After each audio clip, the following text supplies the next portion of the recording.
chemicals we use in agriculture, industrial agriculture, are pesticides, insecticides. Their origins come from Hitler's labs.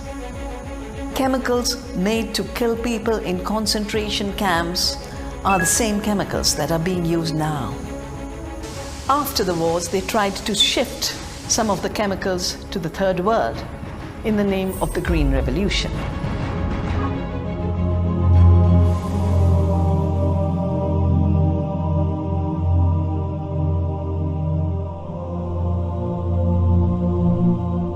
You've heard of lab-grown meat, but what about lab-grown fruit? New Zealand scientists at Plant and Food Research are looking at how to produce fruit without a tree, vine or bush.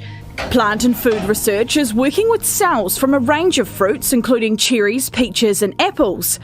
Scientists say among the benefits could be reducing the environmental impact of food production and being able to feed future populations in urban cities. We need to change cows, just cows alone. How are we going to do that? To make what's called artificial meat. Artificial meat, they are creating the meat with chemicals. Some have said it was very nice. They ate it and said it was very nice. This plant-based meat is not only amazingly delicious, but it's also better for you and better for the planet.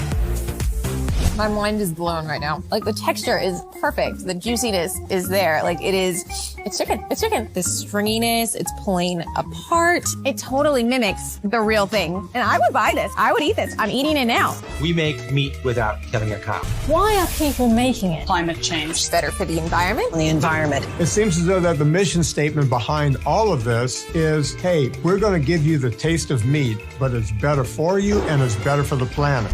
They think that God was a fool for saying, go into the world and multiply. He didn't know he needed more oxygen.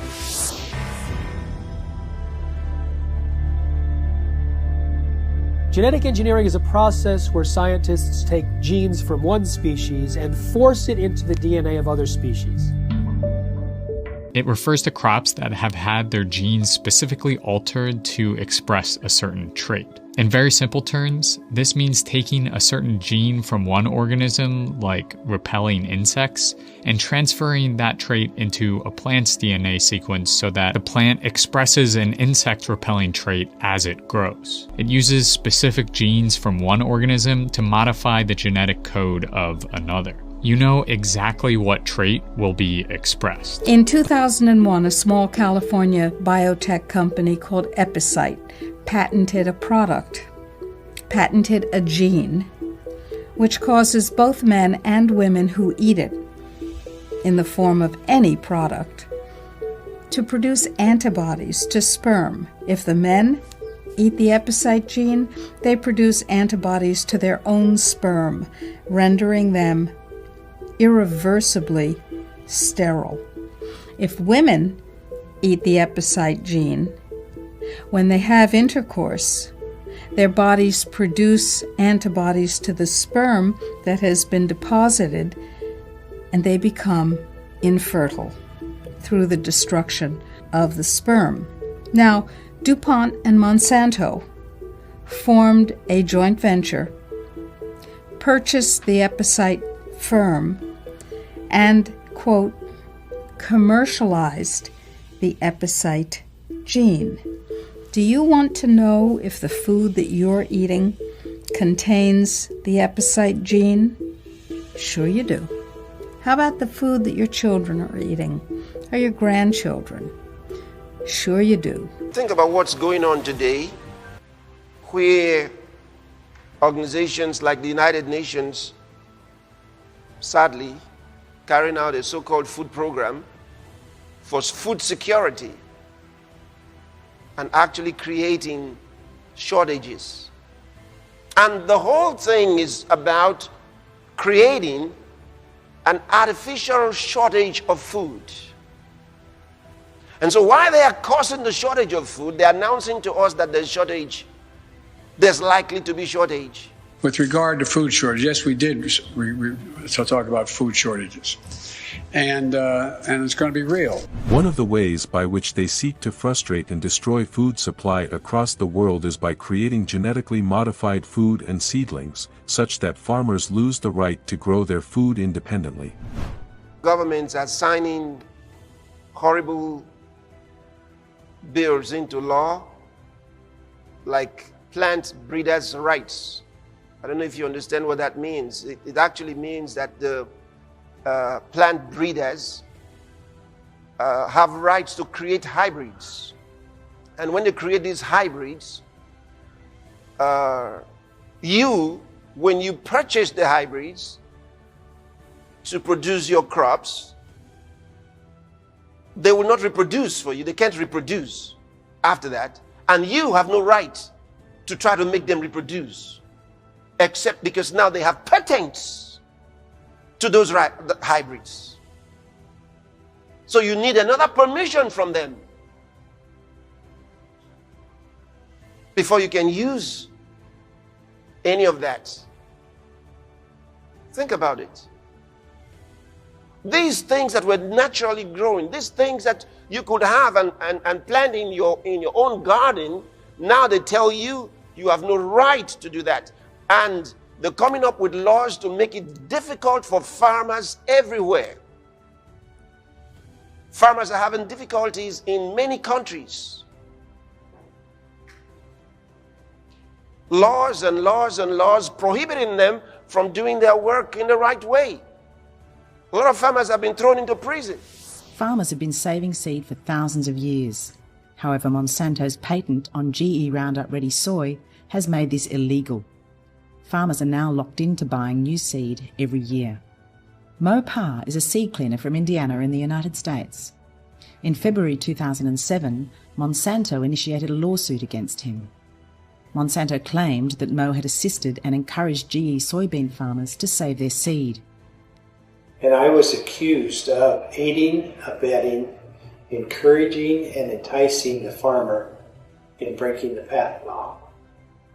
Mo couldn't afford the legal fees for a proper trial, so he was forced to settle out of court. However, Monsanto really doesn't care that you win the case, because as soon as you win the case, they're going on to the next court. Despite being innocent of the charges, Mo had to spend a hefty sum of money to defend himself against Monsanto. And if we go to the Supreme Court, it's possible that it could cost up to $1 million. However, if you won, what would you have won? It cost you almost $2 million to defend yourself. So would it really be a victory? As part of his settlement, Mo has to have the seed he cleans for farmers tested for GE contamination. He then has to forward the results to Monsanto. Mo's customers who grow soy are now scared to save seed, and he has lost most of his soy seed cleaning business. I probably lost 90% of my business, maybe 95% of my business. There are still some farmers, though, who are using my services because they are not planting genetically modified soybeans. And many farmers are saying, Mo, where can I buy non-genetically modified seed? Because I want to get away from these people. I've had it. They are trying to control my life, and I want out of their clutch. Now you have a fruit that you can never reproduce. It's got no seed. What's happening? When you want that fruit ever in your life, you're going to have to depend on those who are supplying you. You can never grow any by yourself. It's got no seed. In fact, for some of them that have seeds, they've been genetically modified. When you sow them, it depends on the grades. You have those that you cannot plant. You can only eat them. Then you have those that can only reproduce once, even though they were supposed to be reproductive all the time. Only once. So the farmer is given, according to what he has paid, is given the seeds that can reproduce only once. After the first harvest, he can't have any more until he comes back again for renewal. Then he has the one that can give him guarantee for 5 times. Reproduce only 5 times. After that, it's dead, no matter what you do. The use of GM in agriculture is a risk that is simply not worth taking.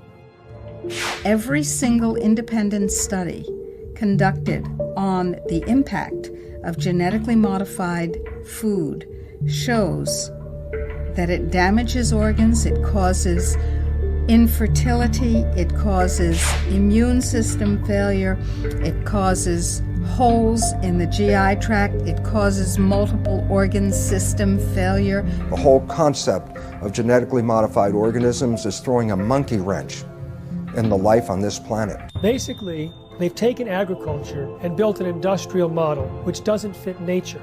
So instead of changing their agricultural model to accommodate what is natural, they're changing nature to accommodate the industrial model. When they came out with genetically modified tomatoes, which is one of the first genetically modified foods, the rats who ate it, well, first of all, they wouldn't eat it unless it was the only thing, and even then they had to tube feed these rats, and 7 of 40 of them died. Nevertheless, it was initially approved for human consumption.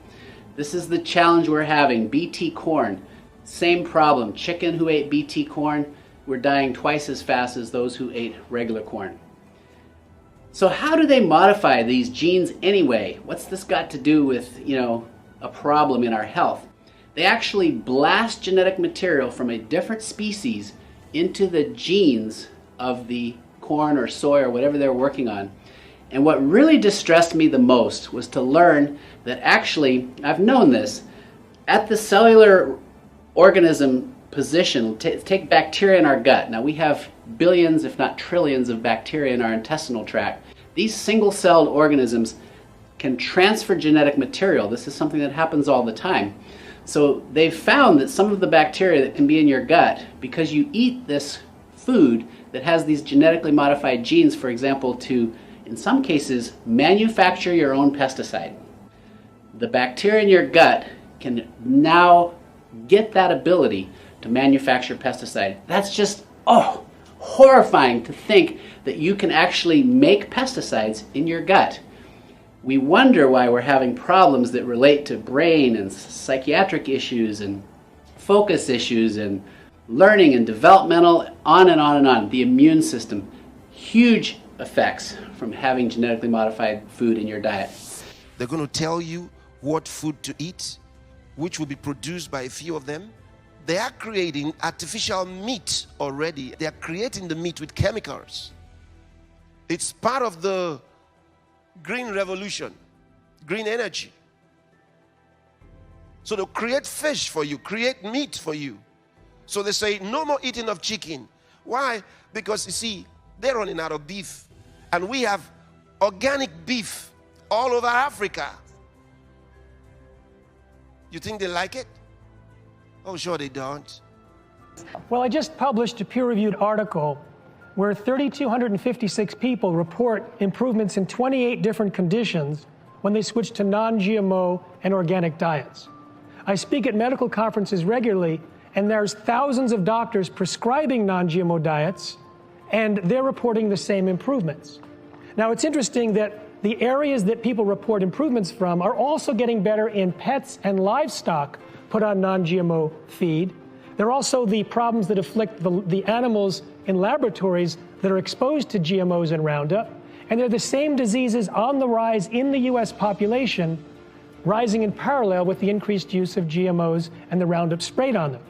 85% of the people who said they got better from something got better from digestive disorders. The next was fatigue, then obesity, then brain fog, then anxiety and depression. And if you look at the modes of action of Roundup and glyphosate, you would predict these type of changes. Despite the several voices warning about the potential health and environmental risks associated with genetically modified food, they have become increasingly common in the food supply. Many processed foods contain ingredients derived from genetically modified crops, such as corn, soybeans, and sugar beets. It is estimated that up to 80% of packaged foods in the United States contain GMO. This is not about carbon emission.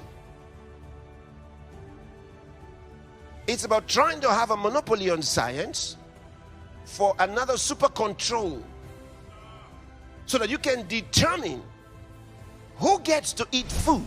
Cows and other grass-eating species have a digestion system that emits methane. And methane is a very powerful greenhouse gas. And so cows alone account for about 6% of global emissions. And so we need to change cows. The one that has gone better than I would have expected 5 years ago. Is this work to make what's called artificial meat? And so you have people like Impossible or Beyond Meat, both of which I invested in. You eat it as well, and you like it? Absolutely. You do. Okay. You can go to Burger King and buy the Impossible Burger. All right. Is it healthier for you or just healthier for the atmosphere? It's slightly healthier for you. Mr. Gates wants to change everything in order to have just a few commodity crops to then feed artificial food. Let's come back to this book. So Mr. Gates is the one who's really pushing lab food. And since food is the cycle of life, and we now know most chronic diseases are caused because we didn't take care of the quality of the food, and we allowed our gut microbiome to be attacked. You know, every sensible doctor is talking about the gut microbiome. You can't cheat 100 trillion of our fellow beings. And new data is coming out to show that chemically grown food has lost 70 to 80% of its nutrition. It's nutritionally empty mass. It's not food anymore. Lab-grown meat is chock full of antibiotics, cancer cells, and a bunch of other terrible things they don't want you to know about. But why would they tell the truth when there's billions of dollars flowing into this arena? President Biden signed an executive order this year requiring federal agencies to support cultivating alternative food sources. And when there's billions upon billions more to be made. Meat in here. Yes. But I don't see any animals and I don't see any animal parts. Well, that's the trick, right? These are the tissue production cultivators. We invented this sort of technology in order to grow tissue. Is it safe? Absolutely. To make a delectable lab-grown meat nugget, you'll need a few very special ingredients. Number 1, growth factors. Things like sugar, amino acids, vitamins, and trace elements to give the meat everything it needs to grow. And you'll, of course, extract these factors from the cheapest food imaginable, soy. And so they're going to need things like soybean hydrolysate to provide amino acids. And where do we get soybean hydrolysate from? Well, you get it from soybeans. And how do you get soybeans? Well, you plant these giant monocrops. And what happens when you plant giant monocrops? Well, you decimate the whole ecosystem. But the problem with soy is that it has more estrogen than any other bean in existence. No, seriously, 1 cup of soybeans has the equivalent amount of estrogen as 20,000 cups of chickpeas. If you don't know, estrogen is to females what testosterone is to males. Estrogen is what makes women, women. But when estrogen levels become too high, especially in males, it can lead to a whole lot of problems like infertility, low testosterone, slow growth, shrinking muscle mass, and weight gain. So yep, let's shove it into our lab-grown meat. And once your delicious soy plasma is complete, you'll need to add in your animal cells. Because remember, the goal here is to grow edible meat from just a few animal cells. But you can't just use any old regular cells from a chicken or a cow or whatever. That's because regular cells from a piece of animal meat, for example, just simply don't grow fast enough. Regular animal cells only multiply a few dozen times. So yeah, you're never gonna get your lab-grown meat factory going with cells like that. You need a type of cell that will grow to infinity super fast. And you want to know what cells multiply super fast? Cancer cells. Think about it. Tumors grow fast and get out of control, which is why cancer is so scary. But that also makes cancer cells the perfect catalyst for lab-grown meat. But obviously you're not going to call them cancer cells because branding. Hello? Cancer has a bad ring to it. If people knew that the reason you can grow monstrous masses of meat so quickly was because you were using cancer cells, they would chuck their lab-grown meat right into the toilet. So you call them immortalized cells instead. These cells are immortal because they multiply infinitely, like a tumor. And immortalized cells sounds much better. Pay close attention to what you're about to see. These rats have been fed with transgenic corn during their entire life cycle. The tumors they suffer from are enormous. The study that revealed the effect of the GMOs on the health of these rats has just been completed. It lasted for 2 years. We spent over a year trying to obtain transgenic corn because no GMO manufacturers were willing to provide them. This is because Monsanto requires contracts to be signed stipulating that the seeds must not be used for testing. We wanted our study to be independent. Every rat was dissected to identify the way each diet, GMO, GMO and Roundup on its own, had acted on the metabolism of each animal, focusing on the development rate of the tumors that only start to manifest themselves after the initial 3-month period. Each step up represents a large tumor, which can measure 17 millimeters by 17 millimeters. 94% of them take effect in the mammary glands, which would equate to breast cancer in a woman. We are faced with renal tumors for the males. Some males also suffer from mammary tumors. One could have thought that the main cause of death was coming from the pesticide added to the corn. But what the study highlighted, and this for the first time ever, is the fact that the transgenesis itself could have killed the rats. What this means is that just by interfering with the genome of the plant in order to modify it, we are faced with repercussions that no one could have anticipated. This is enough to make us reconsider all the scientific precepts that led to the creation of GMOs. We realized that GMOs without any Roundup residue were responsible for an increase in the death rate of females and of some males. This is the GMO that is being eaten by the Americans, but also the GMO that has been approved for importation by European agencies, and that contaminates our food. This hoax, Kiba Alagora Sibakora Mantia, is going to receive opposition like never before. Manteke Baraguske Prahondegles. Opposition from the heavenlies, opposition from the earth. It will receive opposition like they never thought possible. Mengila Brakdosa Pari. And indeed, more and more people are speaking up against this evil agenda. 2 million people in 436 cities in 52 countries. Their protest 100% focused on genetically modified organisms, or GMOs. Say no to GMOs! Hundreds of people in Toronto joined an international chorus of voices today against the production of genetically modified crops and the company that produces them. And we, the saints around the world, will continue to pray, and we won't stop until the will of God is established upon the earth. For the earth is the Lord's and his fullness thereof,